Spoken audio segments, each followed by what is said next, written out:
आदमी हमेशा असुरक्षित महसूस करता है, यार मेरे बैंक अकाउंट में से कोई कुछ निकाल तो नहीं लेगा, या मेरे पेपर्स पे कोई साइन तो नहीं करा लेगा, क्या पता मेरे घर का व्यक्ति कुछ खा जाएगा। तो हमेशा खलबली में रहता है। बचत काहे के लिए की जाती है, आप मुझे बताओ ना। बचत काहे के लिए भी नहीं की जाती। रोज जी रहे हैं, सब काम हो रहा है। साहब बचत तो मरने के लिए भी की जाती है कि उसके कर्मकांड भी तो होंगे। वो आपने बनाए ना कर्मकांड। मैं तो उन माओ से भी कहता हूँ, तुम अपनी जिंदगी जियो, क्यों जिंदगी भर कलेश में जीती हो। पहले उनके लिए बचत करती हो कि ये जेवर होगा, वो जेवर होगा, फिर वो जेवर ही उनके लिए प्रॉब्लम बन जाता है। आपको पता ही नहीं चलता, वो लड़की भी उस पर घात लगाए देखती है कि ये हार मुझे मिल जाए, ये गहने मुझे माँ के मिल जाए। वो अपनी माँ के भी सल्टाती है, लड़के की माँ के भी सल्टाती है, खुद के भी खरीदती है। आपने बहुत कुछ बचाया, लेकिन कोई और ही लेके चला गया। आपने जिंदगी भर बचत की, खा गया आपका बेटा, खा गया आपका पोता। आप यूं ठंडन गोपाल, क्योंकि जिंदगी भर आपकी इच्छा कैसी रही, चीजें बचाए।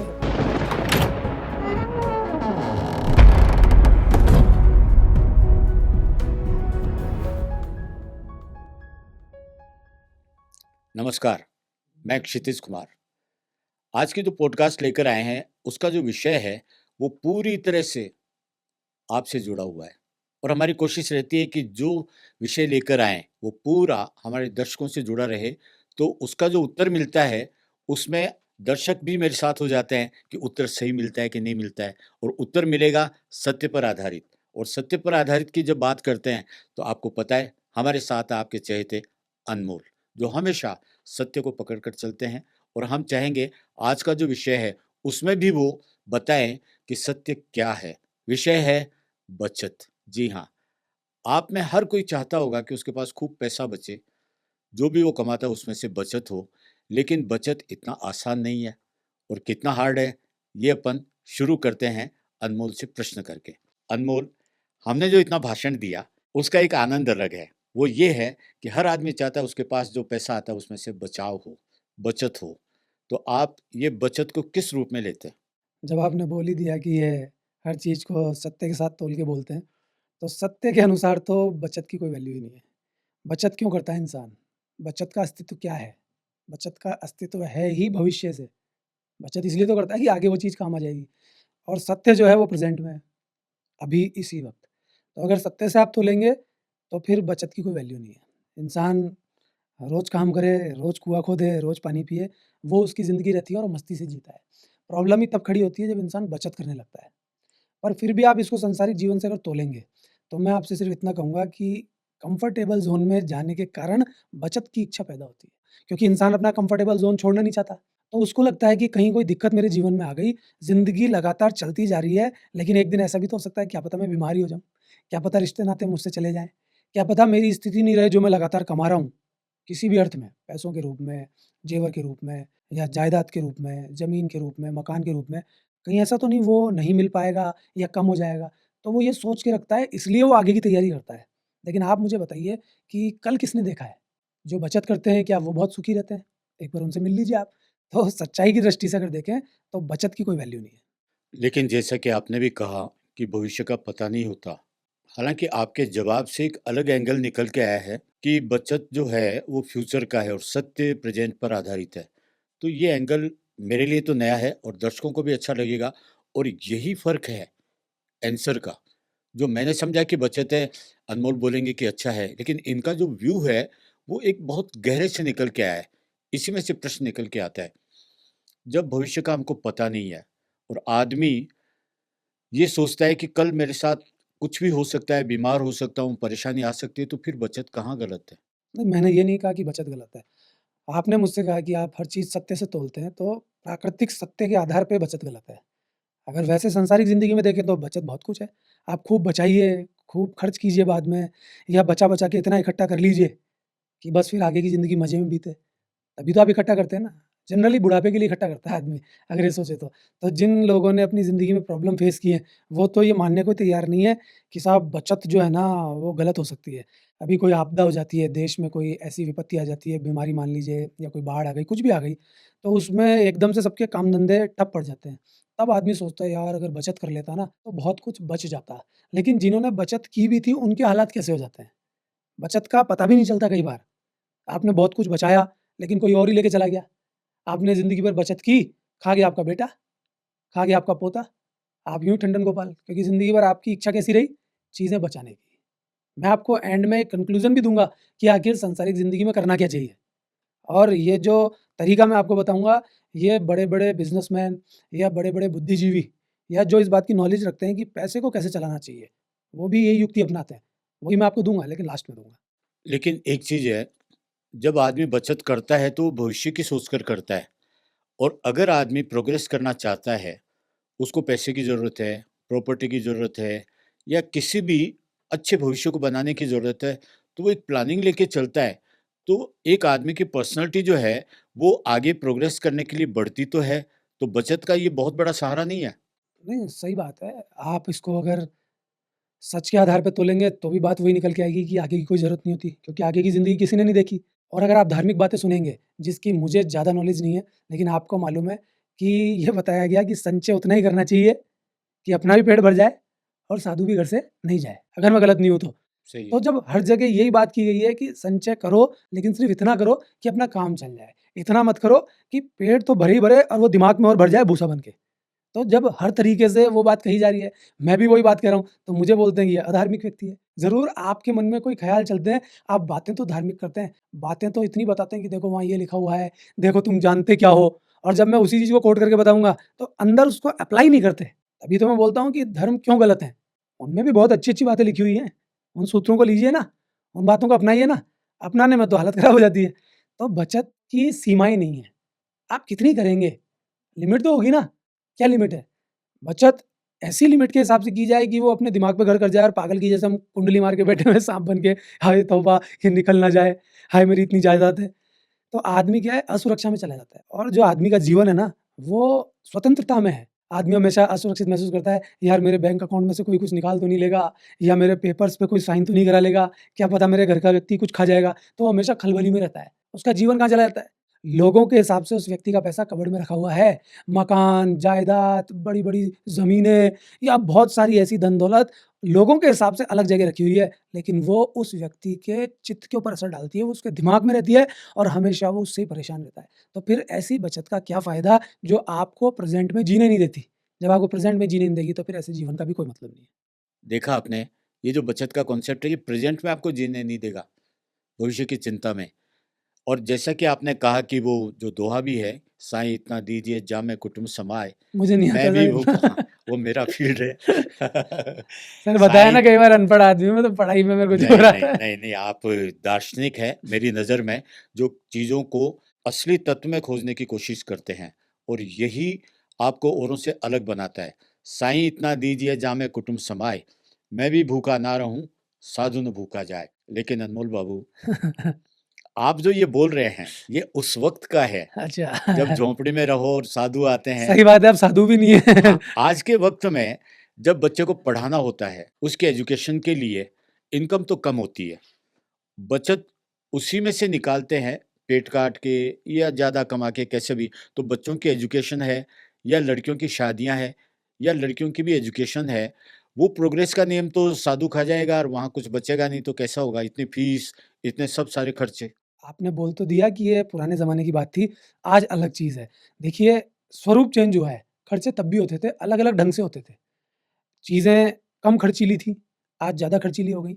मैं इसको एक प्रॉब्लम की जैसे देखता हूँ, जिसकी बात मैं हमेशा करता हूँ कि आज भी खर्चे मैनेज किए जा सकते हैं, लेकिन हर जगह ऐसी-ऐसी दुष्टताएँ अपनाई जाती हैं कि एक सामान्य व्यक्ति के पास उतना पैसा ही नहीं होता कि वो अपना जीवनोपार्जन सही ढंग से कर सके।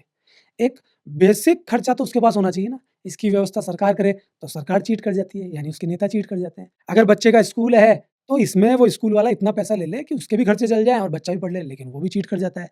अगर अस्पताल में जाएँगे, तो अस्पताल इतना खर्चा ले ले कि उसके भी खर्चे चल जाएँ और मरीज़ भी सही हो जाए, लेकिन वो इसमें चीट कर लेते हैं।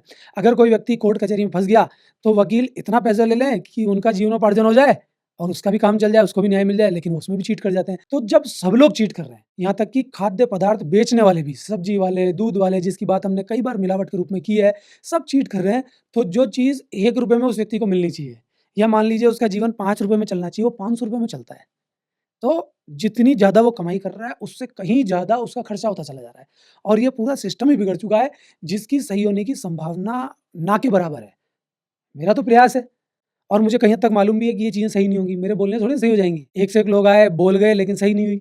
लेकिन मेरे अंदर की चीज़ मैं क्लियर करके जाऊँगा, फिर इसकी मुझे कोई भी कीमत अदा करनी पड़े, कोई भी कीमत चुकानी पड़े, मैं अपनी बात रख के जाऊँगा क्योंकि अंदर ही अंदर कुढ़ना मेरे बस की बात नहीं है। मैं क्लियर करके जाऊँगा और आज इतना अच्छा साधन मिल गया है, पहले फ़िल्मों के द्वारा क्लियर करता था, लेकिन वो थोड़ा महँगा सौदा था और उसमें टाइम ज़्यादा लगता था, 1-1 साल लग जाता था फ़िल्म बनाने में। पहले लिख रहा हूँ, अपनी बात बता रहा हूँ, फिर उसका शुद्धिकरण कर रहा हूँ, फिर शूट कर रहा हूँ, एडिट कर रहा हूँ। लेकिन आज इतना अच्छा साधन सामने है, जो मन में आती है बात या जो लोग पूछते हैं प्रश्न के तौर पे या अपनी प्रॉब्लम्स भी पूछते हैं, वो मैं सामने रख देता हूँ और लोगों को ये नहीं मालूम कि मैंने कितने लोगों की प्रॉब्लम सॉल्व की है। लोगों को ये लगता है कि मेरे जैसा व्यक्तित्व प्रॉब्लम को बढ़ा देता है और आप भी इस बात को मानते हैं मैं कितनी प्रॉब्लम सॉल्व करता हूँ। नहीं, मैं तो एक चीज़ को बहुत अच्छा मानता हूँ और वो दर्शक भी महसूस करेंगे कि जब कोई चीज़ ऐसी होती है जिस पर डिस्कस किया जाए, समाज के काम की चीज़ हो, तो जो रूटीन चलता रहता है उससे आप अलग हटकर जाएँगे, नेचुरल है, आपका विरोध होगा और हर जगह आप सही हो, ऐसा भी लोग नहीं सोचते हैं। लेकिन आपका जो सोच है वो समाज को सच्चाई पर ढंग से रहने के लिए, उनके सुख के लिए है और वो जो आपके अंदर जो उबाल रहता है, वो समाज की भलाई के लिए है, उसका तरीका आपका अपना अलग है और वो हमेशा रहने वाली चीज़ है जब तक मानवता है। मैंने 2 शैली देखी है। यूरोप में जब मैं था, तो वहाँ का सिस्टम है कि आप वीकेंड से पहले तक, फ्राइडे तक कमाओ और सैटरडे, संडे वो एन्जॉय करके ख़त्म कर दो। जो आप बोलते हैं कि प्रेज़ेंट में जीना है, बिल्कुल, बिल्कुल। ये यूरोप की शैली है। अपने यहाँ माँ हल्की-फुल्की साधारण साड़ी पहनेगी लेकिन अपनी बच्ची की शादी के लिए या बच्चों के लिए पैसे बचा के रखती है। हुँ। आदमी जो रहता है, वो अपने बच्चों के व्यापार के लिए, आगे बढ़ने के लिए, तो बचत हमारे स्वभाव में है।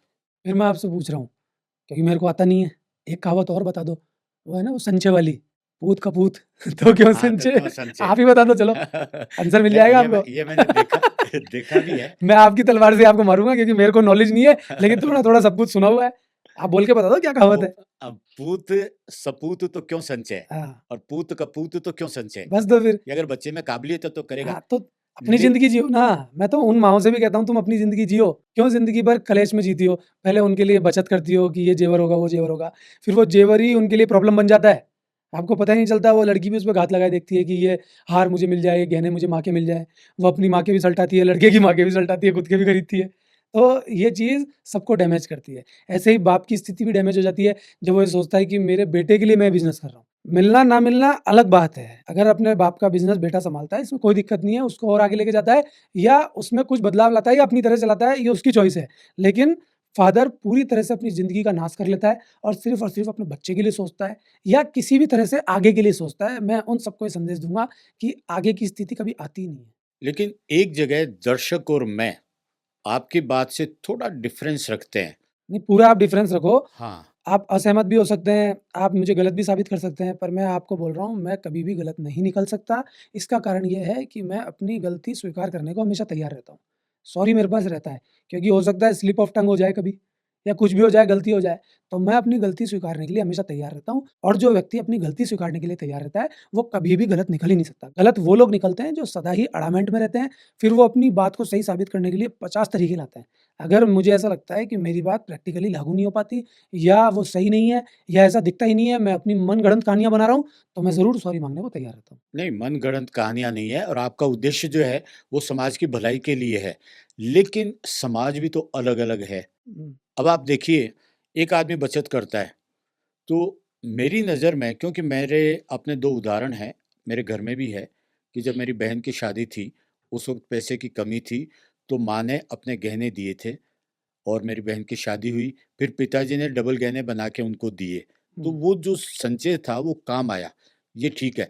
यूरोप की जो शैली है, वहाँ एक तो पॉपुलेशन कम है, गवर्नमेंट देती है बचपन में और बुढ़ापे में, तो उनको ज़रूरत भी नहीं रहती।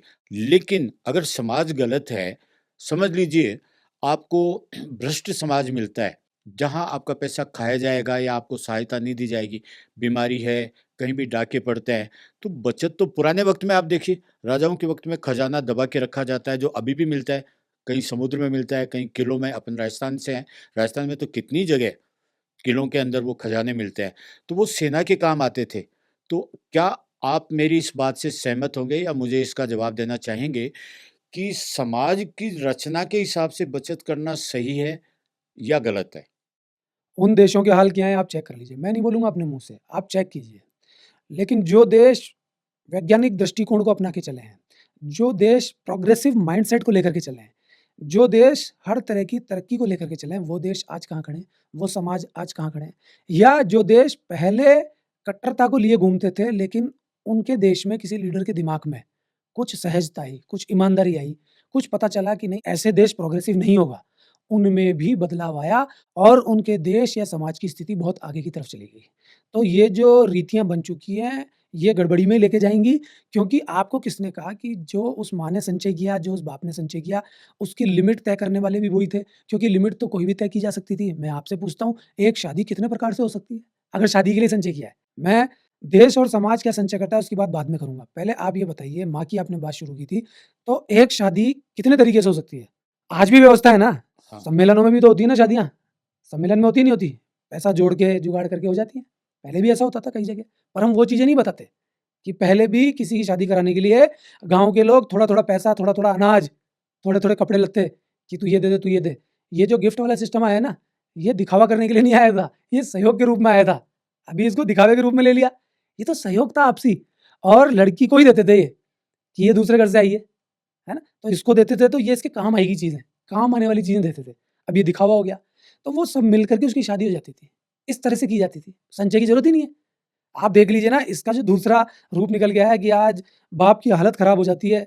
ऐसा लगता है बाप ने पगड़ी तो पहन रखी है लेकिन झुकी-झुकी सी लग रही है। बाप की मूंछें तो हैं, लेकिन वो मूंछें भी ये आपको संदेश दे रही हैं कि मेरी हालत खराब है। आप देखते हैं ना समाज में कितनी बुरी हालत है और उसके बाद भी कमी निकाल दी जाती है।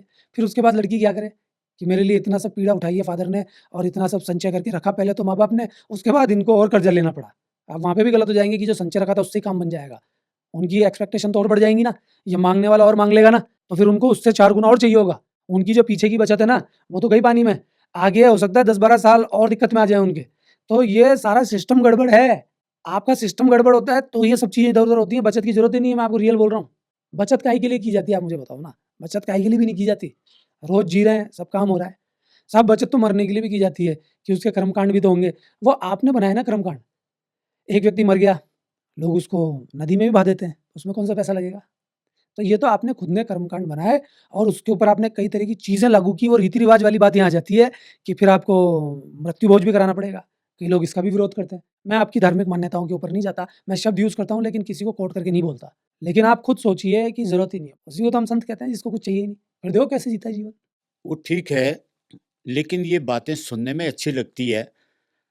आत्मा भी बोलती है कि सच है, लेकिन धरातल पर अगर देखा जाए, हर आदमी कोई क्रांतिकारी नहीं होता।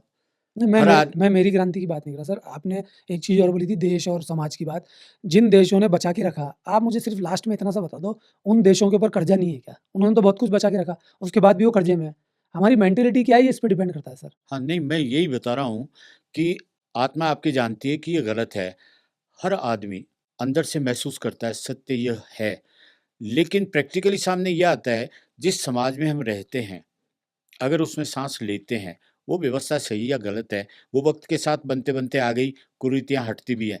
लेकिन जीने के लिए ये बताया जाए कि जिस समाज में रहते हैं, अगर उस समाज के हिसाब से नहीं चलेंगे तो अशांति पैदा नहीं होगी।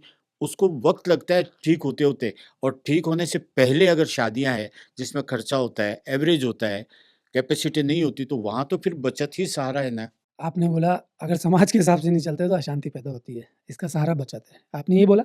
ठीक है। ओवर से ही एवरेज तो चलना ही ठीक होता है, है। मैंने मान लिया आपकी बात। लेकिन आप मुझे ये बता दो, दूसरे देशों की बात मैं नहीं करूँगा, आप तो अपने देश के हाल बता दो कि जो यहाँ समाज है और जो लोग समाज के हिसाब से चलते हैं, चाहे वो अपने मन से चलते हों या डर के मारे चलते हों, कौन-से समाज में शांति है आप मुझे बताओ?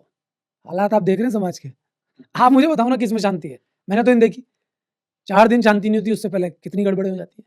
समाज कैसे बना है? एक-एक व्यक्ति से बना है, फिर परिवार है, सबसे छोटी इकाई तो एक अकेला आदमी है ना, फिर परिवार है, फिर कॉलोनीज़ हैं, समाज है। दरअसल एक प्रश्न निकल के आता है इसमें से, एक तो बचत है कि जितना साधु भूखा नहीं जाए, वहाँ तक ठीक है। हाँ, उसको तो आप मुस्कुरा के बोल देते हैं। जब आपकी चीज़ों पे चोट लगती है ना, अरे यार इसने तो बिल्कुल सही ठिकाने पे तीर मारा, इसको क्या जवाब दें? वहाँ मुस्कुरा के निकल जाते हैं। नहीं, नहीं वो मुझे मुझे भी पता है सच्चाई क्या है क्योंकि ये जो रीति-रिवाज है ये बहुत ख़राब है। जहाँ तक मेरा व्यक्तिगत है, वो तो सोच ही अलग है। जीवन जीने के 2 तरीके मेरी तरफ से कि एक तो है भोग, दूसरा है त्याग। अगर त्याग का रास्ता आप अपनाते हैं तो आप संतोषी होते हैं, दूसरों के काम आते हैं, वो व्यवस्थाएँ अच्छी बनती है। लेकिन भोग का वक़्त है, जीना इसी में पड़ता है। हर एक की ताकत नहीं होती समाज के सामने खड़ा हो जाए। तो फिर उनकी तो मजबूरी होती है ना, जीना शुरू करें या समाज को सुधारें? जैसे आपने 2 चीज़ें बोली, एक है त्याग, एक है भोग और आपने क्या बोला है कि आपके हिसाब से क्या सही है? त्याग। आपके हिसाब से त्याग सही है ना? और मैंने कई बार ये बात बोली कि हमारे पास शरीर भी है और हमारी चेतना भी है। तो मेरे अकॉर्डिंग त्याग भी सही है और भोग भी सही है। भोग किस तरीके से किया जा रहा है, वो भी एक तरह का त्याग ही है। अगर आप भोग का तरीका गलत कर देते हैं, तो फिर आप अच्छे त्यागी नहीं हो सकते। और अगर आप त्याग भी भोग की तरह से कर रहे हैं, तो उस त्याग का क्या औचित्य है? कि साहब मैं त्याग कर रहा हूँ, देखो मैंने सब कुछ छोड़ दिया, मैं कितना बड़ा आदमी हूँ। तो फिर वो भी भोग ही हो जाता है। ये दोनों एक-दूसरे के पूरक हैं, ये दुश्मन नहीं है एक-दूसरे के। तो मैं त्यागी भी हूँ और भोगी भी हूँ। इसका असर समाज पे क्या पड़ता है, क्या नहीं पड़ता, वो मुझे नहीं मालूम, समाज क्या चाहता है। लेकिन मैं इतना सा कहूँगा कि आपको हर चीज़ को अपनाने की कोई आवश्यकता नहीं है और अगर कोई चीज़ आपके सामने आ जाती है, आपका मन करता है आप कर लीजिए। आप किस कसौटी पे उसको तोलते हैं, आपकी चलनी क्या है चित्त की, वो अलग बात है। लेकिन जो लॉज़ बन गए हैं, जो कानून बन गए हैं, जो सामाजिक मान्यताएँ हैं, जिनको करने से आपको सज़ा मिलेगी, उन चीज़ों को आप अपनी रिस्क पे कीजिए। बहुत सारी चीज़ें ऐसी समाज में हो रही हैं, जिनको करने से सज़ा मिल जाएगी, लेकिन इंसान फिर भी करता है। वो अपनी रिस्क पे करता है। अब रिस्क में भी 2 चीज़ हैं, या तो वो छुप के करता है या दादागिरी से करता है। दोनों तरीके अपने आप में सही हैं। छुप के कर रहा है तो किसी को पता नहीं चलेगा इसलिए पकड़ में नहीं आएगा और दादागिरी से कर रहा है तो चोरी और सीना चोरी कोई उस पे हाथ नहीं डालेगा। तो दोनों ही बातें अपनी जगह है, लेकिन आप ये सोचें कि लॉ के हिसाब से ये चीज़ सही है तो प्रकृति के हिसाब से भी सही होगी। ये कोई गारंटी नहीं है, क्योंकि कानून को तो बोला ही जाता है कि कानून तो अंधा है। आप सबूत पेश कीजिए, काम आपका हो जाएगा। तो आपने जो पूछा कि भई आदमी कैसे जिएगा, क्या करेगा? ये उस पे डिपेंड करता है कि उसको कैसे जीना है। अगर उसको लगता है कि मैं खूब बचा-बचा के अपने ऊपर हेडेक पालूँ, हमेशा यही देखता रहूँ कि कितना धन-दौलत था, मेरे पास कितनी जायदाद थी, कौन से कागज़ कहाँ पड़े हैं, वो रिश्ते ही फिर काटने को दौड़ने लगे। अगर ऐसा चाहता है तो वैसा करे, नहीं तो फिर वो संत की ज़िंदगी भी जी सकता है, कल की परवाह करे बिना। आज के संदर्भ में ये जो बचत का हम पॉडकास्ट कर रहे हैं, क्या इसका बेस ऐसा नहीं कि जब से ये करेंसी चली है, तब से ये बचत का भाव ज़्यादा इकट्ठा हो गया? गोल्ड का तो था पुराने वक़्त में, लेकिन करेंसी का जो है ये हो गया कि मैं इतने लाख, इतने मिलियन, ये बिलियन में बचा के रखूँ। पहले गाय के बदले अनाज ले लिया या अनाज के बदले दूसरी चीज़ ले ली, तो उसमें बचत जैसा तो भाव कम ही होगा। आपने देखा होगा जब ब्लैक मनी या गलत पैसे को रोकने का प्रयास होता है, तो सरकार सबसे पहले बड़े नोटों को बंद करती है। क्यों करती है पता है? क्योंकि आदान-प्रदान ईज़ी हो जाता है, कि वो इतने से साइज़ का नोट है, जितना बड़ा भी वो है, लेकिन उसकी औकात बड़ी है। मान लीजिए 1 लाख का कोई नोट हो, तो वो तो कहीं पे भी दबा के जेब में ले जाओ। आप बोल रहे हैं पशुओं के बदले कुछ मिल जाता था, अनाज के बदले मिल जाता था या मेहनत के बदले दूसरे की मेहनत मिल जाती थी। तो वो चीज़ क्या है सामने दिखती थी, चोरी नहीं कर सकता उसमें आदमी। क्लियर है, गिव एंड टेक भी क्लियर है। हाँ। यहाँ तो सब अनक्लियर है, जेब में डाला ये लो साहब, गड्डियाँ बन जाती हैं, सूटकेस बन जाता है। तो सरकारें भी ये करती हैं, अगर ब्लैक मनी को रोकना है तो बड़े नोट पहले बंद करती हैं। आपने देखा भी होगा ये। तो ये तो हुआ है, ये बात सही कह रहे हैं आप कि जब से मुद्रा आई है, तब से ये चीज़ ज़्यादा बढ़ी है। क्योंकि चीज़ दिख गई ना सामने कि ये चीज़ होती है। अब मुद्रा कोई चीज़ है ही नहीं। अगर आप मुद्रा को डिनाई कर दें कि हम तो नहीं मानते इसको कुछ, तो वो तो कूड़ा है। लेकिन आप उस मुद्रा को इतना ज़्यादा मानते हैं कि ये साइज़ में तो इतनी सी है, पर इसकी औकात इतनी बड़ी है कि हम इससे इतनी सारी चीज़ें खरीद लेंगे, सब कुछ खरीद लेंगे। हमारा जो कंफर्टेबल ज़ोन है, वो सारा हम इससे प्राप्त कर लेंगे। लेकिन वो चीज़ इतनी सी है साइज़ में, तो उस इतनी सी चीज़ को हम बड़ा-बड़ा के रखते हैं और अब तो वो और छोटी हो गई कि बैंक में चली जाती है, और छोटी हो गई कि मोबाइल में आ जाती है कि वो दिखती नहीं है, ऑनलाइन में चल रही है। तो ये तो हुआ ही है कि मुद्रा जब से सामने आई है, तब से इंसान की लार ज़्यादा टपकने लग गई है। लार टपकती है और कुछ चरित्र पर भी इसका असर हुआ है। कैसे? कि जैसे एक परिवार में एक आदमी खूब पैसा कमा रहा है और दूसरा भी कमा रहा है, लेकिन बचत के चक्कर में या कुलालच के चक्कर में वो क्या करेगा? खुद पैसा खर्च नहीं करेगा हुँ, और जिसकी आदत है दूसरों को हेल्प करने की, सहायता करने की, उसका पैसा खर्च करवाएगा और अपना पैसा बचाता रहेगा और किसी दिन परिवार छोड़ के अपना पैसा लेके निकल जाएगा। वो तो आज ज़्यादातर घरों में देख लो आप हालात क्या है। कहते हैं ना वो अपनी अंटी में पैसा रखो और सिखाया भी जाता है कि देखो जो पैसा अपनी अंटी में है ना वही अपना होता है। ऐसे नहीं होना चाहिए, ये नहीं होना चाहिए। छोटे-छोटे बच्चों को सिखाया जाता है कि देखो पैसा बचा के रखो, पैसा दबा के रखो। आप बचत की बात तो कर रहे हैं लेकिन ऐसे-ऐसे कलाकार हैं, जब पेमेंट का टाइम आता है तो जेब की तरफ हाथ देंगे, मैं दूँ। हाँ, मैं दूँ ये होता है, मैं दूँ, अरे रुको, फिर बाद में बोलेंगे, अरे यार खुले नहीं है, तू दे दे यार चल। देने वाला अरे दे देता उसमें है। है क्या, ये है क्या, ऐसे करके। हाँ। तो ये उनकी स्टाइल होती है और कई तो मैंने ऐसे भी देखे हैं कि जैसे आपको घुमाने ले गए। अरे मैं ये, मैं वो और इतनी डींगे हाँकेंगे। अब घुमाने वो लेके गए हैं तो खिलाई-पिलाई भी वही कराएगा, लेकिन बचत करनी है। अरे कोई बढ़िया-सा होटल है तो रोक देना भाई ड्राइवर। अच्छा साहब, अब वो बगल वाला क्या सोच रहा है कि तो बढ़िया चीज़ खिलाएगा।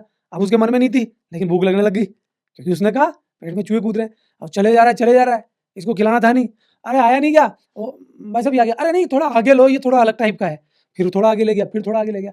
एक काम करते हैं यार, अब थोड़ी लेट ही हो गई, अपन ऐसा करते हैं थोड़ा हल्का फुल्का स्नैक्स ले लेते हैं। तो कोई बढ़िया कचौरी समोसे की दुकान है, वहाँ रोक लेना। ड्राइवर के पेट में भी चूहे कूद रहे हैं, अब वो आगे निकल गए। अरे मिल गई साहब, मिल गई, चल यार ठीक है, ले उतर के ले आ। अरे यार ये तो ठंडे हैं यार, नहीं यहाँ से नहीं खाएंगे, वो आगे निकल गए।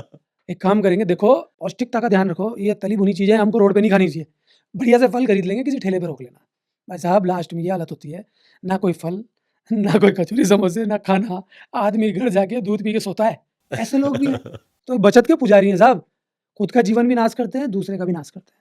अच्छा, कंजूसी और बचत दोनों में एक पतली सी लाइन का फर्क है, लेकिन दोनों में से अच्छा कौन सा है? कंजूस आदमी जो है ना, वो कभी भी समझदार नहीं हो सकता, लेकिन बचत करने वाला व्यक्ति कभी कभी समझदार हो सकता है, क्योंकि कंजूस आदमी बचत करता ही है, लेकिन समझदार व्यक्ति भी बचत करता है। इसी में मेरा आखिरी कंक्लूजन छुपा हुआ होगा, जो मैं लास्ट में दूंगा जवाब। मुझे एक चीज बताइए, मैं हूं, बहुत अच्छी जिंदगी चल रही थी, न बचत न कुछ और, अपना कमाया खाया, खर्च किया, परिवार के काम आया, लेकिन ये महामारी आई बीच में, थिएटर बंद, जितनी भी 15 20 22 फिल्में थी वो सारी बंद, सबकी हालत खराब। हमारा लाखों गया, उनका करोड़ों गया, हमारी ये एज हो गई, अब सारी चीजें मोबाइल में हो गई, मोबाइल में हो गई नई जनरेशन। अब उन सब के बीच में न हमारे कोई लड़का है, सगे संबंधी रिश्तेदार कैसे होते हैं वो तो सारे दर्शक खुद भी भुगत रहे होंगे। मैं सबके काम आया, अभी फील करता हूँ कोई नहीं है, बातों में ही है। मतलब मेरी बात आप सही मानते हो अंदर ही अंदर? केवल यूं ही दर्शकों के प्रश्न पूछता नहीं, लेकिन मैं दर्शकों को रिप्रेजेंट करता हूँ, उनके दिल में जो प्रश्न है, और मैं सामान्य आदमी हूँ। आप दार्शनिक हैं, आप उसका मनन करते हैं तो कुछ आंसर लेने का सर आनंद मैंने आता तो है। दर्शन शास्त्र पढ़ाई नहीं कभी। नहीं, वो आपके समझ में नहीं आती, जैसे मैं खुद को नहीं समझ पाता हूँ। तो फर्क क्या होता है, जो लीक से हटकर चलता है वो कहीं न कहीं अपना एक दर्शन लेके चलता है, ऐसा होता है। अब मुझे बताइए, न लड़का है, सगे संबंधी खा पी के या जैसे ही निकल गए, कोई भी है नहीं, कोई सहारा नहीं है, फिल्में बंद है, सिनेमा हॉल बंद है। अब अगर गलती से मैं स्वस्थ नहीं रहूं, मैं आपको बताऊं, गलती से स्वस्थ नहीं रहूं तो मेरा क्या भविष्य? मैंने तो बचत की नहीं, सब बांट वूट दिए।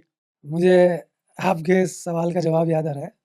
अब तो नहीं है इस दुनिया में, मेरी नानी और मेरे नाना, उनसे मैं बोलता था मजाक में, क्योंकि छोटा ही था तब, कि आपको क्या करना चाहिए। उनकी लड़कियां थी, 5-6 लड़कियां और एक लड़का था। तो बच्चा था, समझता था कि लड़का कैसा है, क्या है। लड़कियां चली जाती हैं, वो समझता तो था मैं बचपन में भी। तो मैं नानी को बोलता था, आप इतनी माथापड़ी क्यों करती हो? तो क्या करूँ? वो कहे, काम करो, सारा पैसा बटोरो, इस घर को बेचो, और जो भी पैसा है ना, सबको बैग में डाल के नाना के साथ जाओ, घूमो फिरो, 6-7 महीने तक खर्च करो, और हाँ, तो फिर मैं सुनो। आपकी बात से रिलेटेड एक बात बताता हूँ। हाँ, मेरे पास बचत नहीं, लिक्विड मनी नहीं है, लेकिन ये नानी वाला फ्लैट तो मेरे पास भी है। तो मैं यही तो बोल रहा हूँ। मैं नानी को कहता था कि जितना भी आपके पास पैसा है, उसको सबको बटोरो, इकट्ठा करो। नाना ने जो भी जमा किया है, उसको बैग में डालो, कपड़े-लत्ते सब बैग में डालो, जितनी ज़रूरत के हैं, मकान बेचो, वो भी पैसा रख लो, और नाना के साथ निकल लो घूमने के लिए।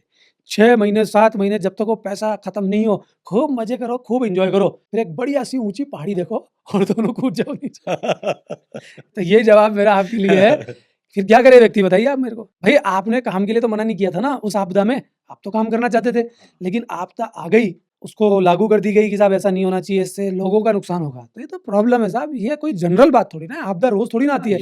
ये तो मानव ये तो कभी-कभी जाति आता के है, इतिहास में कभी-कभी आती है। कभी-कभी आता है, कितना सही होता है, कितना गलत होता है, ये तो प्रश्न ही होता है। तो उस वक़्त फिर बचत? तो सर बचत भी काम नहीं आई ना लोगों की। आप अपनी बात कर रहे हैं, मैंने बचत कर रखी थी, मेरे पास बहुत पैसा था, लेकिन 14-15 महीने, 16 महीने, चूँकि मैं एजुकेशन से रिलेटेड हूँ, स्कूल वाला हूँ, सरकार ने कह दिया कि पेमेंट सबका दें। अब 1 महीने दिया, 1.5 महीने दिया, अब क्या करें? मजबूरी में उनको कहना पड़ा कि अपनी खास-खास बिज़नेस वाले फँस कितना गए थे। देंगे? हाँ। कितना देंगे? तो वो बचत का भी सुपड़ा साफ हो जाता है। ये बचत ठीक वैसी है कि हॉस्पिटल वाले देखते हैं साहब ये कमाता कितना है मरीज़, पता चल जाता है उनको कि इसका 4 लाख है कि 5 लाख है, पूरा। महामारी में उनका बहुत फ़ायदा हुआ। हाँ, तो पूरा देख लेते हैं वो। अब 5 लाख के बाद तो रोओगे ना, तभी तो मैंने पहाड़ी वाला एग्ज़ाम्पल दिया कि कभी तो कूदना पड़ेगा। 6 महीने तो बचत की थी ना, 6 महीने तो एन्जॉय किया ना। तो आप भी नाना-नानी की जैसे कीजिए, जो भी आपके पास है फ्लैट व्लैट वो बेचिए। लेकिन मुझे पता है, मैं स्वस्थ हूँ, मेरे पास एक फ्लैट है, भाई साहब, हाथ-पाँव चल रहे हैं, तो लास्ट में वो जो अंतिम जो चीज़ है, वो अपने आप ही हो जाएगी। आप तो वो व्यक्तित्व हो जिसको सूखी रोटी मिल जाए तो भी आनंद में हो, जिसको घी की रोटी मिल जाए तो भी आनंद में हो, 5 स्टार में खा लो तो भी आपके फ़र्क नहीं पड़ता, जितना मैं आपको पर्सनली जानता हूँ। ये अब मैं इतनी तारीफ़ आपकी कर सकता था, इससे ज़्यादा तो मैं नहीं कर पाऊँगा। नहीं ठीक है, I am thankful to you. लेकिन ये धीरे-धीरे आया वक़्त के साथ में। जैसे आप मनन करते हैं, वैसे ही मनन करते-करते मुझे लगा कि व्यक्तिगत जीने का कौन-सा रास्ता है, तो फिर मैंने ये आपको अपनाया। आपके जैसे इंसान को कई लीद लोग होते हैं ना, ख़त्म लोग, वो क्या सोचते हैं? अरे यार! कितना परेशानी में बेचारा, अरे रे रे रे रे रे! कितनी हालत ख़राब है बेचारे की, अरे बेचारा अकेला रहता है। अरे यार! नहीं, नहीं, हमारे दिल से पूछो ऐसा नहीं। कि हम तो चाहते ही अकेले रहना है। हमारे दिल से पूछो कि इस व्यक्ति की ज़िंदगी राजाओं से भी शानदार है, इतना मज़े में इंसान जी रहा है, तुम अपनी ज़िंदगी देखो, तुम किस कलेश की ज़िंदगी में रहते हो। तुम परिवार को बड़ा मानते हो, वो परिवार तुम्हारे जूते मार रहा है, वो परिवार तुम्हें जीने नहीं दे रहा।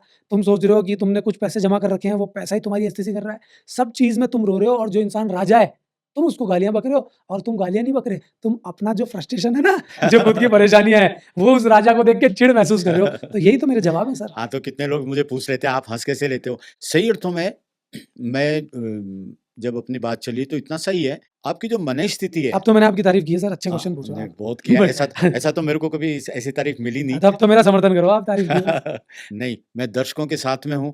क्यों? आपको सही लगेगा तो ही मुझे लगेगा, मैं तो आपको रिप्रेज़ेंट कर रहा हूँ। लेकिन हाँ, मुझे सही लगता है बहुत कुछ। दुःख-सुख की और नानी की इतनी बातें की, इनके बीच में एक सार गर्भित कुछ ऐसे उपसंहार निकल के आते हैं कि जहाँ आदमी बचत करने वाले को पूरी सक्सेस मिलती जाती है, लेकिन जीवन के अंत में कहीं न कहीं उसको ये भी फ़ील होता है कि इतना पैसा बचा के, इतनी मेहनत करके, करोड़ों अरबों रुपए करके मैंने क्या किया?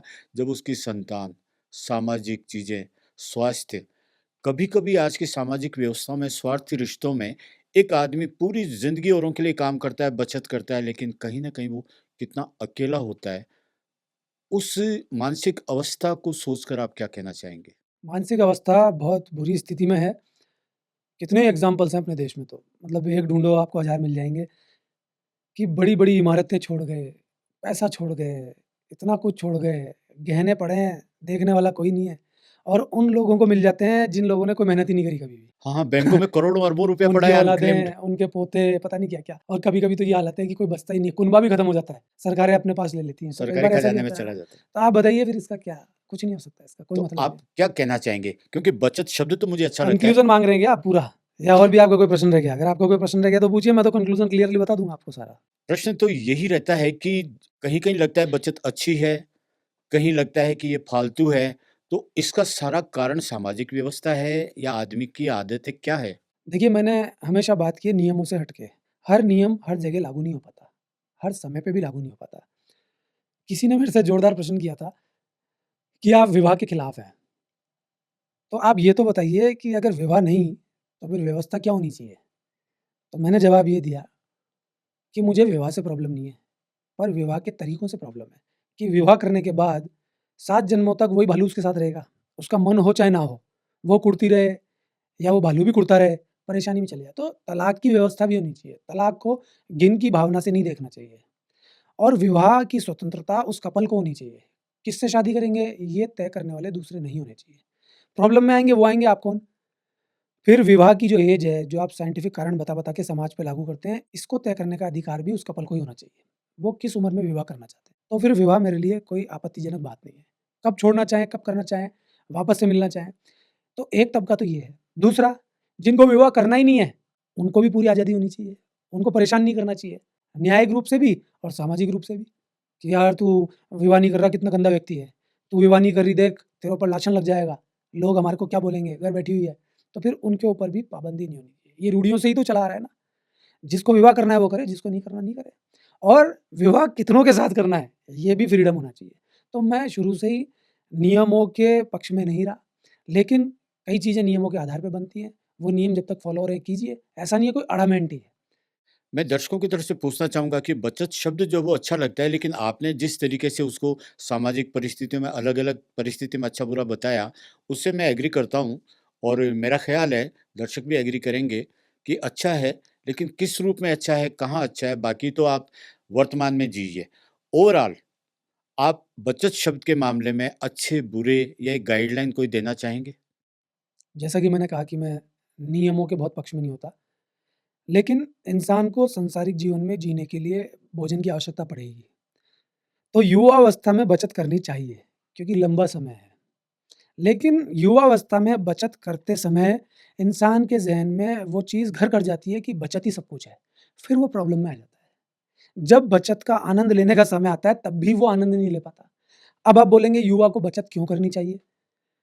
क्योंकि पैसे की अपनी प्रोग्रामिंग की गई है कि जितना पैसा आपके पास होता है वही आपके पैसे को बनाता है। पैसा पैसे को बनाता है, पैसा पैसे को मल्टीप्लाई करता है। कंपाउंड इंटरेस्ट का फ़ॉर्मूला कई बार लोग कह देते हैं कि ये तो आठवां अजूबा है। बड़े-बड़े बिज़नेसमैन, बड़े-बड़े समझदार लोग जो इकोनॉमिक्स को जानते हैं, उन्होंने भी कहा कि बचत कीजिए। लेकिन अब बचत कैसे करनी चाहिए वो मैं आपको बता देता हूँ कि ऐसा नहीं कि अपना पेट काट रहे हैं। युवा है, पेट काट रहा है, खाना नहीं खा रहा है, पीड़ा दे रहा है अपने शरीर को, बोल रहा है मैं तो बचत कर रहा हूँ आगे के लिए। नहीं, पेट नहीं काटना है। अगर पेट काट-काट के बचत कर रहा है तो बेकार है, बीमार हो जाएगा, बात वहीं की वहीं आ जाएगी। लेकिन ये भी तो ठीक नहीं है ना कि तुझे भोजन मिला, स्वस्थ रहने के लिए वाजिब भोजन मिला, अच्छा भोजन मिला, लेकिन तू बोलता है घर का खाना मुझे नहीं खाना, मैं तो इससे 4 गुना कीमत का पिज़्ज़ा बर्गर खाऊँगा और एक नहीं महीने में 5-5 6-6 बार खाऊँगा। फिर मैं कोल्ड ड्रिंक भी पीऊँगा, फिर मैं रोज़ चॉकलेट्स भी खाऊँगा, फिर मैं आज दारू भी पीऊँगा, फिर मुझे तो मांसाहार भी चाहिए। ये तो फिर अय्याशी का साधन आपने बना लिया ना। तो बचत की सीमा ज़रूरत के ऊपर लागू नहीं होती। ज़रूरत तो पूरी करेगा ना इंसान। वो इस अय्याशी के ऊपर लागू होती है। तो आप बचत वो करें, जो आपने अपनी ज़रूरतें पूरी करने के बाद की है। अब मैं कहूँगा कि इंसान अपनी ज़रूरतें ही इतनी बड़ी कर लेता है। बोलता है रोटी से क्या होगा? अब तो मुझे बोटी भी चाहिए। अब बोटी से क्या होगा? अब तो मुझे दारू भी चाहिए। अब दारू से क्या होगा? अब तो मुझे कार भी चाहिए, घर भी चाहिए, बढ़िया एलईडी चाहिए देखने के लिए। तो अय्याशी के सारे साधन आप लेके आ जाते हैं, फिर कोई मतलब वाली बात नहीं है बचत की। बचत युवा को करनी चाहिए, छोटी उम्र से कमाना चाहिए। ये नहीं काला अक्षर भैंस बराबर करता रहे, उसको पैसे की अहमियत ही समझ में नहीं आए। पैसा जीवनोपार्जन के लिए है, लेकिन हमारे माइंड में सेट हो जाए उसके लिए नहीं है। तो बचत करे, धीरे-धीरे करे और कंपाउंड इंटरेस्ट को ध्यान रखे। मान लीजिए उसने ₹100 कमाया महीने में और उसका काम 50 से चल रहा है। मैं कह रहा हूँ घरवालों को दे दे 30, कम की बचत कर ले, 20 की कर ले, 10 की कर ले, पर उसको नहीं मालूम कि कंपाउंड इंटरेस्ट क्या चीज़ है। चक्रवृद्धि ब्याज वो ₹20 उस लेवल पे चला जाएगा लेके उस लड़के को कि वो लड़का ये सोच नहीं सकता कि मैंने मेरे जीवन में कुछ किया ही नहीं। मैंने तो सिर्फ़ इतना सा काम किया, नॉर्मल जॉब की लेकिन मैं ₹20 जोड़ता रहा। ये काम घर की औरतें करती हैं। जब उनके पास इतना पैसा निकलता है तो कई बार पति लोग शक कर जाते हैं, ये पैसा कहाँ से आया? ये इतना-इतना करके जोड़ता है। वो होती है ना पॉलिसीज़ होती हैं, उनमें तो क्या है बैंक अपना हिस्सा रख लेता है। लेकिन आप इसको जोड़ के देखिए, अब चक्रवृद्धि ब्याज कैसे मिलेगा? बैंकों की सुविधा है। ये तो आपका विवेक काम करना चाहिए ना। कई बार आप क्या करते हैं, आप उधार दे देते हैं किसी को कि साहब ये मुझे ब्याज देगा मोटा, वो उधार लेके ही भग जाता है, आता ही नहीं है वापस। तो फिर आपको देखना पड़ेगा, भले ही आपको ब्याज कम मिल जाए, लेकिन रेगुलर चलेगा तो शुरू के 4-5 साल तो आपको पता नहीं चलेगा। लेकिन 5-6 साल बाद आपको कुछ सुगंध आना चालू होगी। 10 साल बाद आपको पता चल जाएगा कि ये क्या चीज़ है और 15 साल बाद तो आपको मज़े आने लग जाएँगे। लेकिन करना क्या है कि आपको अगर जीवन में मज़े भी करने हैं कि साहब 15 साल कौन इंतज़ार करेगा, तो आप मज़े उस ₹20 से मत कीजिए। आप ₹80 से अपना जीवन जीना शुरू कीजिए, आप और कमाने की कोशिश कीजिए और अगर ये सब भी आपसे नहीं होता है, आपको लगता है कि ये सब बेकार है और फिर भी मैं आपसे कहूँगा कि ऐसा नहीं है कि आप अगर ₹20 की बचत कर रहे हैं, तो आप कुंडली मार के बैठे हुए हैं, बार-बार आपका ध्यान उस पे ही जा रहा है। आप ये सोचिए कि ये तो मैंने कचरे में डाल दिया, ये तो खोने के लिए ही है। ये जो पैसे मैंने बैंक में डाले हैं, कहीं पे भी किसी पॉलिसी या किसी भी चीज़ में डाले हैं, वो सिर्फ़ खोने के लिए ही मुझे कभी नहीं मिलेंगे। अगर आप ऐसा सोचेंगे, तो आपका जीवन 2 स्वरूपों में चलेगा, एक तो वैसा ही चलेगा कि जो आप ला रहे हैं, उसी से आप खा रहे हैं, आपका काम चल रहा है, संत की ज़िंदगी शानदार चल रही है। एक ₹20 जो आप बचा रहे हैं, अब ₹20 को आप बड़े रूप में देख लीजिए, किसी भी रूप में देख लीजिए, आपकी सैलरी कितनी है या आप कमाते कितना है, बिज़नेस कितना करते हैं, वो चीज़ आपको बचाने की बात पे लाएगी, लेकिन वो चीज़ भी आपको संत की तरफ तब ले जाती है जब आप ये सोचते हैं, अरे ठीक है, भाड़ में जाए, ये जाएगा, जाएगा। मैंने इसको कोई दबा के नहीं रख रखा। मैं तो ये सोच रहा हूँ कि मैं तो किसी दान पेटी में डाल रहा हूँ, मैं तो सेवा ही कर रहा हूँ, मैं तो पढ़ रहा हूँ। अगर आप ऐसा सोचेंगे, तो आप एक बार करके देखिए, कुछ सालों बाद आपको मालूम चलेगा कि आपने क्या पाया। आपने दोनों चीज़ें पाई। आपने संतुष्टि भी पाई उस ₹80 से, आपने इस ₹20 को जमा भी कर लिया और इस ₹20 से भी संतुष्टि पाई। आपको हमेशा ये भी लगता रहा ठीक है यार, अपने पास सब कुछ है, लेकिन इसकी वैल्यू कुछ भी नहीं है। ये जो पैसा पड़ा है इसकी वैल्यू नहीं है। लेकिन अगर हम पैसे को ज़्यादा वैल्यू दे देते हैं, तो फिर वो बैंक की जगह यहाँ आ जाता है। तो आप बचत इन शर्तों पे कर सकते हैं, अगर आप करना ही चाहते हैं तो। कम एज में, ऊपर की एज में नहीं। ऊपर की एज में तो कुछ भी नहीं बचेगा, फिर चक्रवृद्धि ब्याज वाला फ़ॉर्मूला भी काम नहीं करेगा, क्योंकि उसको लंबा समय चाहिए। और इन सब का तोड़ एक ही है जो मैं अपनाता हूँ कि यार देखी जाएगी कल क्या होगा। ज़िंदगी जो है ना वो एक जैसी चले तो भी मज़ा नहीं है। आप एक ही एक्सरसाइज़ रोज़ कीजिए, एक समय बाद बॉडी आदी हो जाती है, फिर वो असर देना बंद कर देती है। डॉक्टर भी कहते हैं ना कि एक दवाई सेम डोज़ की रोज़ खाएगा, तो असर देना बंद कर देगी। नींद की दवाई सेम देते रहो, फिर उस दवाई से नींद नहीं आएगी। तो फिर ज़िंदगी एक जैसी असर नहीं करती है। आप भी कभी गिरिए, कभी पैसों में प्रॉब्लम में आइए, कभी क्या कीजिए, ज़िंदगी का अपना मज़ा है, ये मज़ा आप लेते रहिए। तो देखा आपने, एक सामान्य सा शब्द बचत, हम सबसे रिलेटेड, लेकिन उसके कितने गूढ़ अर्थ निकलते हैं जो आपके जीवन के सुख दुख से संबंधित हैं। ओवरऑल अगर निष्कर्ष पर पहुंचते हैं कम शब्दों में, वो यही है कि जवानी में कमाइए और अपनी ज़रूरतों को ख़त्म करके मत बचाइए, और जो बचाते हैं उसका भी सदुपयोग कीजिए। इतनी छोटी सी बात, लेकिन पूरी ज़िंदगी आपके साथ। तो आज का पॉडकास्ट यही समाप्त करते हैं और मिलते हैं अगले पॉडकास्ट में आप ही से संबंधित किसी बहुत खूबसूरत विषय को लेकर, सत्य पर आधारित अनमोल से प्रश्नों के जवाब लेने के लिए। धन्यवाद।